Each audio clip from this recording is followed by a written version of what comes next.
నగ్నంగా బరి తెగించి పెట్టుబడిదారులకు నరేంద్ర మోడీ ఊడియం చేస్తున్నారని 10,000 మందికి ఉపాధి కల్పించే పరిశ్రమలను కర్నూలులో ఏర్పాటు చేయాలని సిపిఎం పార్టీ కేంద్ర కమిటీ సభ్యులు ఎంఏ గఫూర్ డిమాండ్ చేశారు. సిపిఎం పార్టీ న్యూ సిటీ 3వ మహాసభ సందర్భంగా కల్లూరు సెంటర్లోని చెన్నమ్మ సర్కిల్లో ఏర్పాటు చేసిన బహిరంగ సభకు నగర కార్యదర్శి రాముడు అధ్యక్షత వహించారు. సభకు ముఖ్య అతిథిగా హాజరైన సిపిఎం కేంద్ర కమిటీ సభ్యులు ఎంఏ గఫూర్ మాట్లాడుతూ, అమెరికాలో ఫెడరల్ బ్యూరో ఆఫ్ ఇన్వెస్టిగేషన్ వారు గౌతమ్ అదానీ పైన కేసు నమోదు చేశారన్నారు. భారతదేశంలో 5-6 రాష్ట్రాల్లో 1750 కోట్ల లంచం ఇచ్చాడని, అందుకే అమెరికాలో లంచం పోవడం నేరం కాబట్టి శిక్షించాలని కేసు వేశారన్నారు. పార్లమెంట్లో గౌతమ్ అదానీపై చర్చ జరపాలని కోరుతున్నా ఆ చర్చ జరపడం మోడీకి ఇష్టం లేక చర్చ పెట్టడం లేదన్నారు. గతంలో ఎడెన్బర్గ్ కూడా అదానీ శ్యామలపైన నివేదిక ఇస్తే అప్పుడు కూడా చర్చించడానికి మోడీ ప్రభుత్వం ఇష్టపడలేదని, నగ్నంగా పెట్టుబడిదారులకు నరేంద్ర మోడీ ప్రభుత్వం ఊడిగం చేస్తుందని ఆరోపించారు. 750 కోట్ల లంచం తీసుకున్న వాళ్ళపైన చర్యలు తీసుకోవడానికి అదానీ భయంతో చంద్రబాబు నాయుడు వెనకడుగు వేస్తున్నాడని ఆరోపించారు. సిపిఎం రాష్ట్ర కార్యదర్శి వర్గ సభ్యులు ప్రభాకర్ రెడ్డి మాట్లాడుతూ, సూపర్ 6 అమలు ఎక్కడా అని ప్రశ్నించారు. తాగుబోతులకు వైన్ రేట్స్ తగ్గాయి కానీ రాష్ట్రంలో ప్రజలందరూ వాడే మంచినూనె రేటు భారీగా పెరిగిందని తెలిపారు. డిఎస్సిపై తొలి సంతకం పెట్టి ఒక ఉద్యోగం కూడా ఇవ్వలేదన్నారు. గ్యాస్ సబ్సిడీ పెద్ద హోల్డింగ్స్ తప్ప ప్రజలకు గ్యాస్ సబ్సిడీ పడడం లేదని, ప్రభుత్వం కేటాయించిన గ్యాస్ సబ్సిడీ డబ్బులు ఒక్క సిలిండర్కే సరిపోతాయని తెలిపారు. రాష్ట్రంలో జిల్లాలో విభజన తర్వాత అత్యంత వెనుకబడిన జిల్లాగా కర్నూలు జిల్లా ఉందన్నారు. విద్యాపరంగా, పారిశ్రామికంగా, సాగునీళ్లు అందించడంలోనూ వెనుకబడిందన్నారు. కర్నూలు జిల్లా అభివృద్ధి కోసం కేంద్ర రాష్ట్ర ప్రభుత్వాలు నిధులు కేటాయించడంలో ఘోరంగా వైఫల్యం చెందుతున్నాయని ఆరోపించారు.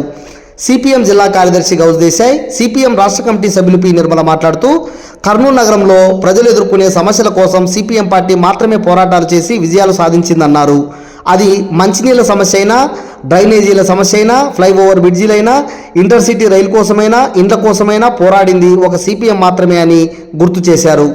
సిపిఎం మహాసభలో సమస్యల పరిష్కారం కోసం తీర్మానాలు చేసి భవిష్యత్తులో పోరాటాలకు శ్రీకారం చుట్టిందని తెలిపారు. ప్రజలందరూ సహకరించి ఉద్యమాల్లో పాల్గొనాలని వారు పిలుపునిచ్చారు. ఈ కార్యక్రమంలో సిపిఎం జిల్లా కార్యదర్శి వర్గ సభ్యులు పిఎస్ రాధాకృష్ణ, సిపిఎం జిల్లా కమిటీ సభ్యులు అరుణ, అలివేలు, నగేషు, నగర కార్యదర్శి వర్గ సభ్యులు సాయిబాబా, సుధాకరప్ప, నరసింహులు, నగర నాయకులు, వందలాది మంది ప్రజలు పాల్గొన్నారు. అమెరికా ఆర్థిక సంస్థ దగ్గర పెద్ద మొత్తంలో అప్పులు తీసుకున్నాడు. అయితే ఇతను చెప్పినట్లుగా వ్యాపారం సాగడం లేదు. ఈ వ్యాపారాన్ని ముందుకు తీసుకొని పోవడం కోసం భారతదేశంలో 5-6 రాష్ట్రాల్లో అక్కడ ఉండేటువంటి ప్రభుత్వాలకు లంచాలు ఇచ్చాడు. అందులో ప్రధానంగా ఆంధ్రప్రదేశ్లో ఉండే ప్రభుత్వానికి 1750 కోట్లు లంచం ఇచ్చి ఈ సంవత్సరం ఏప్రిల్ మే మాసాల్లో ఎన్నికలు జరిగాయి. కొత్త ప్రభుత్వం ఏర్పడి 5 నెలలు పూర్తయింది. ఎన్నికలకు ముందు ముఖ్యంగా మన రాష్ట్రంలో తెలుగుదేశం కూటమి, తెలుగుదేశం, బీజేపీ, జనసేన 3 పార్టీల కూటమి ఈ రాష్ట్రంలో ప్రజలకు కొన్ని హామీలు ఇచ్చింది. ఆ ఇచ్చిన హామీలు ఏ మేరకు అమలు అవుతున్నాయి, ఎందుకని అమలు చేయట్లేదు అంటే ఇచ్చిన మాట నిలబడే లక్ష్యం మీ ప్రభుత్వానికి లేదా అని చెప్పేసి ఈ సందర్భంగా సిపిఎం పార్టీగా ప్రశ్నించదలుచుకున్నాం. చంద్రబాబు గారు తన అధికారం కోసం చాలా విషయాలు చెప్పారు. ముఖ్యంగా 6 అంశాలు సూపర్ 6 అన్నారు. సూపర్ 6లో 2 మాత్రమే అమలు అవుతున్నాయి. ఆ 2లో కూడా రెండవది అరాకొర అమలు చేస్తున్నారు. బాగా అమలు అవుతుంటే ఒకే ఒకటి అమలు అవుతుంది. ఆ ఒక్కటిని కూడా ఈ డిసెంబర్ 1 నుంచి సమీక్షిస్తారట. వాళ్ళ లెక్క ప్రకారం చాలామంది పెన్షన్ పొందుతున్న వాళ్ళు అనర్హులు ఉన్నారట. అనర్హులు తీసేసే ప్రక్రియ మొదలు పెడతామని చెప్పేసి చెబుతూ ఉన్నారు. ఇంకొక మాట కూడా చెప్పారు, మేము అడుగుతున్నాం, ధరలు అదుపులో చేస్తామన్నారు. మరి ధరలు అదుపులో ఉన్నాయా? ఆయన చెప్పిన లిక్కర్ ధర 190 రూపాయల నుంచి 99 రూపాయలకు వచ్చింది. లిక్కర్ ధర 190 రూపాయల నుంచి 99 రూపాయలకు వచ్చింది. కానీ మంచినూనె ప్యాకెట్ ధర 90 రూపాయల నుంచి 190 రూపాయలకు పోయింది. మందు తాగే వాళ్ళు ఎంతమంది ఉన్నారు, మంచినూనె వాడేవాళ్ళు ఎంతమంది ఉన్నారు ఈ రాష్ట్రంలో? మేము అడుగుతున్నాం ఈ ప్రభుత్వాన్ని, 5 కోట్ల మంది ప్రజలకు మంచినూనె కావాలి. కానీ మందు తాగే వాళ్ళు మహా అయితే 1/2 కోటి అంటే 50 లక్షల మంది ఉంటారు. 5 కోట్ల మంది ప్రజలు వాడే మంచినీళ్ళ ధర మాత్రం పెంచుతావా? 50 లక్షల మంది మాత్రమే వాడే మందు ధర తగ్గిస్తావా? ఇదెక్కడి పరిపాలన అని చెప్పేసి అడుగుతున్నాం. అంతేనా? ఒక్క మంచినీళ్ళ ధర కాదు, బియ్యం ధర, కందిపప్పు ధర, మినప్పప్పు ధర, మనం కొనే ప్రతి వస్తువు ధర ఈరోజు ప్రభుత్వం 5 నెలల కాలంలోనే ప్రభుత్వం అధికారంలోకి వచ్చిన తర్వాత దాదాపుగా రెట్టింపయ్యాయి. ఈరోజు రాష్ట్రంలో రైతులందరూ, వరి పండించిన రైతులు, అయ్యా మా వరి ధాన్యాన్ని కొనవయ్యా అని చెప్పేసి ప్రభుత్వాన్ని అడుగుతున్నారు. ప్రభుత్వం ప్రకటించిన మద్దతు ధర ఎక్కడ అమలు కావట్లేదు. 1740 రూపాయలు 75 కిలోల బ్యాగుకు మేము ఇస్తామని చెప్పేసి ప్రభుత్వం చెబుతుంది. 1400, 1500కి ఎక్కడ ధర మించి పలకడం లేదు. కానీ సోనా మసూరి బియ్యం కిలో 60 రూపాయలు 70 రూపాయలు అమ్ముతూ ఉంది. అంటే పండించిన రైతుకేమో గిట్టుబాటు ధర రావడం లేదు, కొనుక్కునే మనలాంటి వాళ్లకు విపరీతంగా ధర పెరుగుతూ ఉంది. ఇది ఎక్కడి చోద్యం?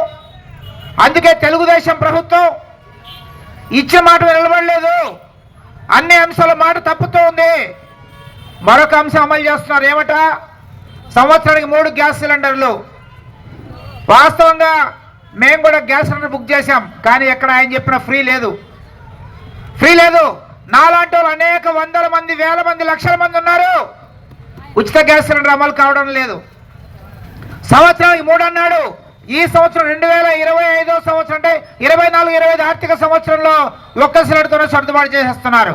మళ్ళీ మిగిలిన 2 ఏం కావాలి? ప్రచారానికి మనం చూస్తున్నాం, ఎక్కడ చూసినా హోర్డింగ్స్ పెట్టారు. ఒక చంద్రబాబు బొమ్మ ఉంటుంది, ఆ పక్కన ఈ పక్కన 2 మహిళల బొమ్మలు పెట్టారు. 3 సిలిండర్లు. ఎక్కడే 3 సిలిండర్లు? ఒక్క సిలిండర్ ఇస్తున్నావు. నిరుద్యోగులకు వస్తూనే చెప్పాడు, మెగా డిఎస్సి ఇడిసేసినాం, అయిపోయి 20,000 ఉద్యోగాలు వచ్చేస్తున్నాయని ఆ రోజు చెప్పినాడు. ఈ రోజు దాకా రకరకాల పేరుతోటి వాయిదాలు వేస్తూ ఎవరికి లాభం అంటే ఆ కోచింగ్ సెంటర్లకు లాభాలు కలుగుతున్నాయి. నిరుద్యోగులు విపరీతంగా ఆర్థిక ఇబ్బందులు పడుతున్నారు. ఇదేనా నీ ప్రభుత్వం చెప్పేసి అడుగుతున్నాం. అట్లే ముఖ్యంగా రైతులకు అంతకుముందు జగన్మోహన్ రెడ్డి 13,500 ఇచ్చాడు, మా ప్రభుత్వం 20,000 ఇస్తానని చెప్పాడు. పెట్టుబడి సాయం కింద ఇప్పటిదాకా ఒక్క రైతుకు 1 రూపాయి కూడా ఇచ్చిన పాపాన ఈ చంద్రబాబు నాయుడు ప్రభుత్వం పోలేదని చెప్పేసి మీకు మనవి చేస్తున్నాను. అంతేకాదు చంద్రబాబు నాయుడు, జగన్మోహన్ రెడ్డి ఇద్దరు కలిసి కూడబలుక్కొని ఈ రాష్ట్రంలో రైతాంగం పెద్ద మోసం చేశారు. గత సంవత్సరం 2023-24 ఆర్థిక సంవత్సరంలో రాష్ట్రంలో 300 మండలాల్లో కరువు మండలం వస్తే గత ప్రభుత్వం ప్రకటించింది 103 మండలాలనే కరువుగా ప్రకటించింది. 103 కావచ్చు, ఏమోలే అని చెప్పేసి అనుకుందాం. కనీసం ఆ 103 మండలాల్లో ఉండే రైతులకు ఏ ఒక్క రైతుకు 1 రూపాయి కూడా నష్టపరిహారం రాలేదు. దీనికి అప్పుడు జగన్మోహన్ రెడ్డి, ఇప్పుడు చంద్రబాబు ఇద్దరు కలిసి ఆ రకంగా రాష్ట్ర రైతాంగాన్ని మోసం చేశారని చెప్పేసి మీకు మనవి చేస్తున్నాను. ఈ రకంగా ధరలు పెంచుతూ ఉన్నారు, ఇచ్చిన హామీలు అమలు చేయడం లేదు. ఇంతకుముందే గఫూర్ సార్ చెప్పాడు, విద్యుత్ ఛార్జీలు జగన్మోహన్ రెడ్డి పెంచాడు. మరి నీ ప్రభుత్వం రద్దు చేయొచ్చు కదా. ఈ డిసెంబర్ 1 నుంచి పోయిన నెలలో 6,000 కోట్లు భారం పడ్డాయి. ఈ నెల డిసెంబర్ 1 నుంచి మొదలవుతుంది, మళ్ళా 12,000 కోట్లు, మొత్తం కలిసి 18,000 కోట్లు మన నెత్తిన భారం వేశారు. అందుకనే అది తెలుగుదేశం ప్రభుత్వం అయినా లేదా జగన్మోహన్ రెడ్డి వైఎస్ఆర్ పార్టీ ప్రభుత్వం అయినా, ప్రభుత్వాలు 2 ఒకే రకంగా పరిపాలిస్తున్నాయి. అది ప్రజా వ్యతిరేక పరిపాలనగా ఉంది అని చెప్పేసి మీకు మనవి చేస్తున్నాను. ప్రత్యేకించి మన జిల్లా వెనుకబడ్డ జిల్లా. ఈ 26 జిల్లాలు చేసిన తర్వాత రాష్ట్రంలో అత్యంత వెనుకబడ్డ జిల్లా ఏది అంటే మన కర్నూలు జిల్లా. అది అక్షరాస్త్రం వెనుకబడి ఉన్నాం, తలసరి ఆదాయంలో వెనుకబడి